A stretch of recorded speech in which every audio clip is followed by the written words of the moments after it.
Look who it is. Hello. How are you? At the front. How are you, brother? You good? Good, man. So you want to say hi to YouTube? Hello, YouTube. Alright, so we haven't fully locked in what motor to put in yet, but I have got a suggestion from my good friend Robbie over here. Robbie, what do you reckon? Rotor. Rotor? All Put the a way? rotor in it, all the way. And then send it, yeah? And then send it. Okay, perfect. Alright, we're putting a rotor in here apparently. Done. Alright, with all the action going on today, there's no better time to reveal what I'm actually going to put in the back of the black car. And that is right, I have actually already purchased an engine. So this is the engine reveal, and right here we have the Honda motor that I've decided to put in the car. Now, some of you may notice what this engine actually is, and that's right, it's a K20, but it isn't just any K20, it's a K20 out of an FN2 Civic Type R. So that's, I think, the 2009 to 2011 or 12 or 13 or something like that. I think this is actually a 2011 motor, but it's a K20 Z4, and it came with a few bits and bobs out of that car. It came from Hontech Performance Spares, HPS. But yeah, the guys over there were really friendly. They talked me through all the different options. There was a few different types of K20. So there was the K20 from a DC5. Not sure if it was a Type R or the standard DC5. There were a few pros and cons to buying those. They were obviously a bit cheaper.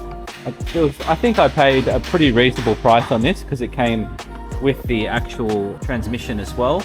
And this gearbox isn't just any standard gearbox, it's an actual LSD gearbox as well. So there's advantages to having that in the car. And yeah, I think it's a pretty decent engine package overall.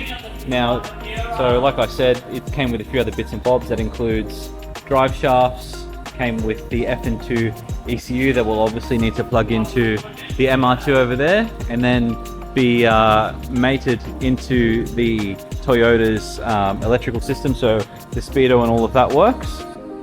I think I need an auto electrician to do all of that, or there might be a harness online somewhere that I can use. But yeah, overall, I'm pretty excited. Alright, so now you've heard all of that, which highlights what I thought at the time. I want to tell you guys about the full experience I had with buying an engine now, probably about 12 months on from when I bought it, with plenty of perspective from other shops and experts, and honestly, it's just a lesson in doing your research before committing to a big purchase. So basically, I found Hontech Performance Spares online selling what he claimed was a complete engine package, supposedly perfect for K-swaps. I was assured that it was a top-notch K-swap package or engine that I was going to get, even saying that he's been supporting multiple people doing MR2 K-swaps, including all of the other components you might need to complete the actual K-swap. He even name-dropped Mighty Car Mods at one point, saying that they buy from him all the time, which yeah, gave him a lot of credibility, so I took his word for it pretty much from then on with everything he said. But after the fact, I decided to check in with a few experts and other people in the industry over the course of the last 12 months, as I've been inquiring about things and acquiring other parts for the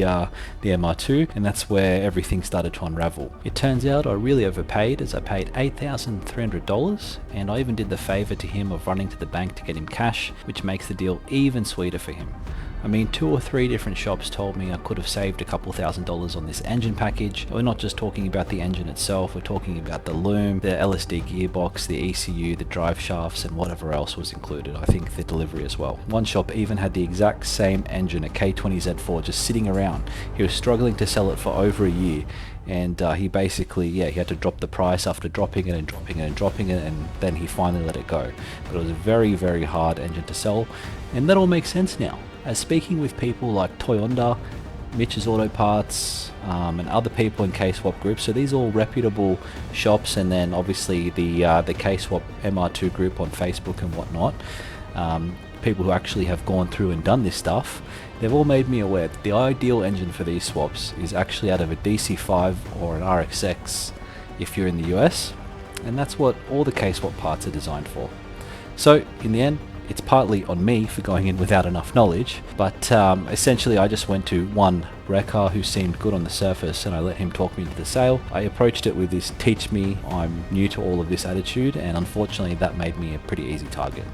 Now, I don't want to drag any business through the mud, but I think there's a lesson here that's worth sharing, especially in the auto industry. You've got to be careful. People can take advantage if you're not on your game. So learn from my experience, do your research, ask around, get a second opinion, and don't let someone's sales pitch or name drop cloud your judgment. Trust me, it can save you a lot of money and potentially regret in the future. But regardless, I don't wish any negativity on anyone, especially when it comes to their livelihood. I recently heard that Hontech Performance Spares had their shop burned down in a fire, which is quite sad. And I guess sometimes, unfortunately, karma has a way of catching up. But I do genuinely hope the owner is okay and that he can rebuild his business soon. And hopefully, when he does, he will approach future deals with a bit more honesty. Now let's get back to the video. This should be about 200 horsepower, maybe 210 if I tune it. I think it's a Honda that they use, and the guys over at BYP or someone else might be able to easily do that for me. But yeah, very excited to have this motor in the car. I think it'd be quite a nippy little thing and a very raspy little motor to chuck in. But there's obviously a few challenges with getting it in. We've got the motor mounts and everything ready to go. But yeah, like I was talking about with the ECU, mating that up, I don't know how easy or hard that will be. Overall, it shouldn't be the most difficult job. A lot of people online saying it's quite easy, and these guys over here have a lot of experience, maybe not with Honda motors, but putting motors in and out of cars, etc, etc. So I'm sure they'll be able to figure it out. But I'm here to enjoy the process and film it all. As you can see here, we've got the stock headers here, so hopefully with the way that's situated and the way we mount the engine in the car, we can still utilize those. And if we can, then we just need to build on a custom muffler to get something flowing out of the back with some cats, so we keep it nice and legal. Otherwise, we might need custom headers as well, but that's all part of the fun, so we'll discover as we go along. But yeah, overall, very excited for this. Probably do a few little cosmetic things, like I think people remove this cover, and then I'm definitely going to be removing this carbon fiber looking wrap that we've got going on here. Might replace it with an actual carbon fiber cover, as well as it's a bit worn out, this top part here, so might get that painted in red, like a brighter red or a proper OEM finish. Not too sure, as you can see it's sort of peeling off here and there. But yeah, the rocker cover definitely probably needs a fresh lick of paint. And yeah, other than that, I guess it's a pretty fresh, reasonable engine. It obviously starts when they test it up before they sent it off to me. I went and actually picked it out of the actual car itself, but I wasn't fully committed to starting a YouTube or filming any parts of the build at that point, so don't really have any footage from that, but I do have a few pictures here and there that I might be able to dig up and put in this video. Yeah, overall very excited, and I know I've said that about 3,000 times. This is probably the main piece of the puzzle. It's the whole reason why we're doing the build. And who knows, maybe I'll love it so much that I'll get excited and start spending way more money on other things.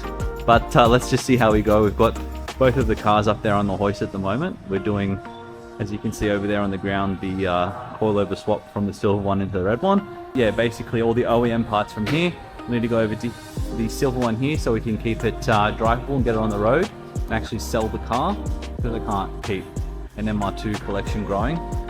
We definitely need to take the hard top off this one at some point and transplant the soft top, because there's no soft top in this one at all, so we need that whole mechanism to come across, and that way someone who buys it will actually have a roof on it. I mean, I can't just sell it without a hard top or anything.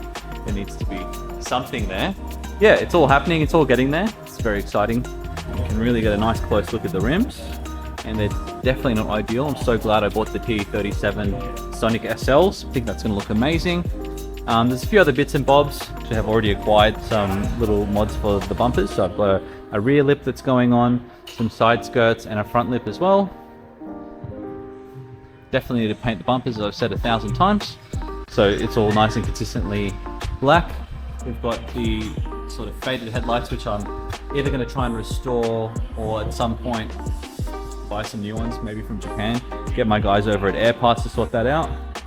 Since we're talking about the front of the car, this has all been sorted now. As you can see, we've got the bolts in, keeping the bumper nice and steady, so it pretty much doesn't vibrate and flop all over the place anymore. I mean, obviously there should be a bit of an underbody tray here, but that went missing. Obviously, we've had a little collision on this side of the fender, which was very minor. There's, I don't think, any structural damage.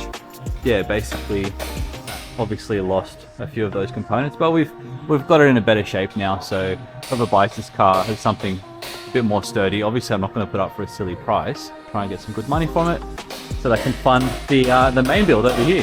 Which one's better out of the two? That's going to be the actual car. This is the donor. Yeah. Yeah. What do you reckon?